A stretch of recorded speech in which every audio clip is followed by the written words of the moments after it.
So years ago, when I was a YN, this book came out, and I actually have a copy signed. The forward is by H. Robert Campbell, former president of the American Numismatic Association, and I have a copy of this, but I've also got a copy of a blue spiral bound copy. It was a preprint, basically, and when this book came out, it was considered extremely like one of the most dangerous books in the hobby because it is an illustrated, annotated guide to the practical principles, methods, and techniques employed in the private manufacture, aka counterfeit production of rare coins. And I mean, they're not kidding. It goes into extreme detail on how to counterfeit coins. And that, in the wrong hands, you know, can be very dangerous. But I've found something that's even more dangerous. This correct information is, to me, not as dangerous as what I became aware of after watching Daniel Malone's latest video. One of the things that he talks about is a book, and it's called Morris Rare Coins, Errors and Oddities. And it's by this Reverend Baron Frederick Lyle von Throthenberg der Graf von Morsbach Morris. And on the front cover is a coin that just has plating bubbles, which are not errors. And in the book, there are some other examples. This book is $15.99 on paperback, and it's being sold by Barnes and Noble. Now, I'm pretty sure I read that this was self-published,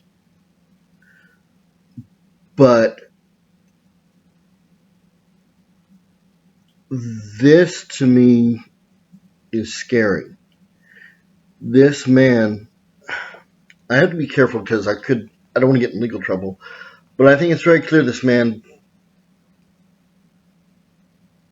is not showing real mint errors and doesn't understand what a mint error constitutes. And that is far more dangerous to me than giving someone correct information that they could do bad with. You're setting people up to fail by giving them bad information.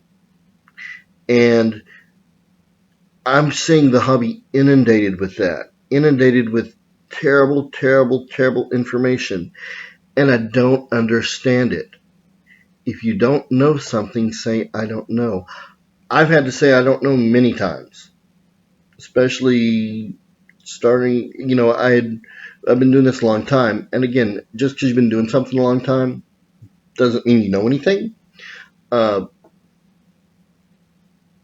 You can certainly learn more as you progress, but you have to learn the right information. And it took me a long time, for instance, to distinguish between mechanical doubling / machine doubling and a double die. Now I'm pretty good at it. I know the characteristics now. It's a tough thing to learn. It takes a lot of practice. But then there's just like basic information, like the plating bubbles. And then there's something that I'm a little bit irritated with. And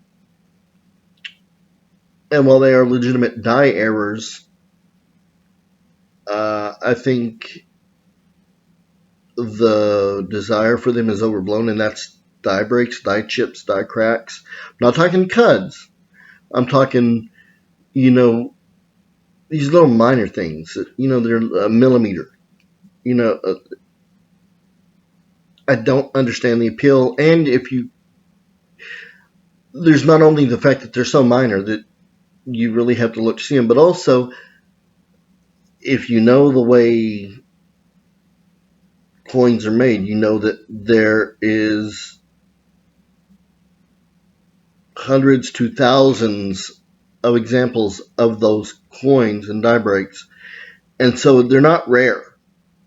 They're not, and I'm not talking about valuable. Something can be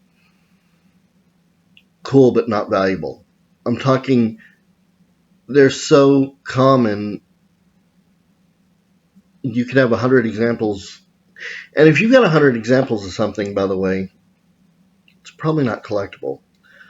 Years ago, there was a person that told me about bar dollars, and they had a couple hundred. And bar dollars are a currency that I believe the Secretary of Treasury had died only 6 months in office or something, but that 6 months worth of bills with his signature on there. And anyway, she had hundreds of um, examples of this, and she thought that she was filthy rich, and no, they weren't worth much. And then there's things like this stuff that this guy is promoting, this Morris, that is plating blisters and post-mint damage. They're not even actual errors. That is so dangerous. If it didn't happen in the minting process, then it's not an error. It's post-mint damage. Technically, after it is struck, it technically is post-mint damage. Leaves the chamber. So, if a coin falls on the floor at the mint, that's not and gets a bag mark, it's not a mint error. Even if it's in the mint when it happens. An error occurs in the production process. And an error is not like plating blisters. The planchets aren't even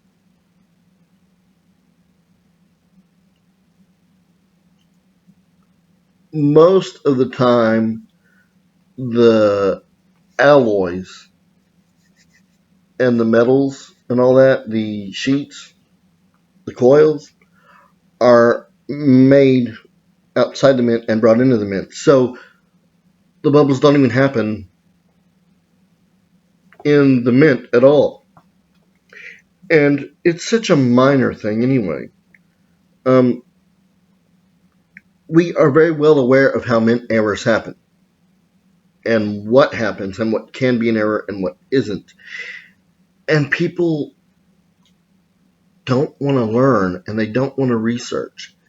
I'm telling you now, if you look up coin minting process and hit Google Images, you're going to find a diagram that lists everything that happens. And then if you want to dive deeper and say, well, what can go wrong at this stage, striking or die making, go to error-ref.com or coinauctionshelp.com or coppercoins.com or doublesdie.com or varietyvista.com. You're going to learn, but also understand that just because someone has written a book doesn't mean they know what they're talking about. I mean, I'm mortified that this book by Morris is out there because it is, to me, far more dangerous because it has incorrect information than this thing that has correct information. And I mean, yeah, you could, if you had the right amount of money and the space and the tools, you can make counterfeits. Good luck, though.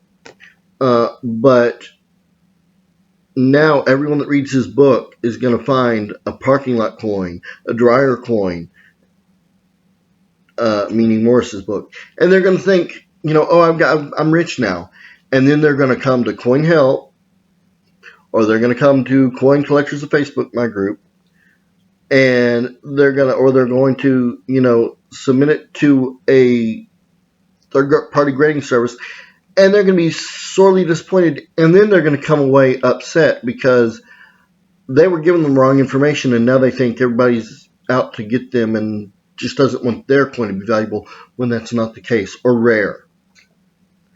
Guys, please be careful. I'm gone way too long in this video. I'm just uploading it like this and no edits, and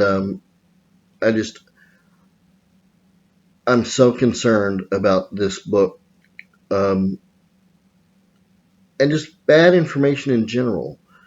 I do not tolerate bad information, and if that makes me stuck up or a stickler or rude or whatever you want to call me, that's fine. I just want people to have the right information. So anyway, this has been David Smock, and it is not clickbait when I say, is this the most dangerous book? Because I really believe it. I'm not joking. And I think I've made a case for why this is not and the other is. But drop your opinion down below. Let me know. All right, thanks, guys.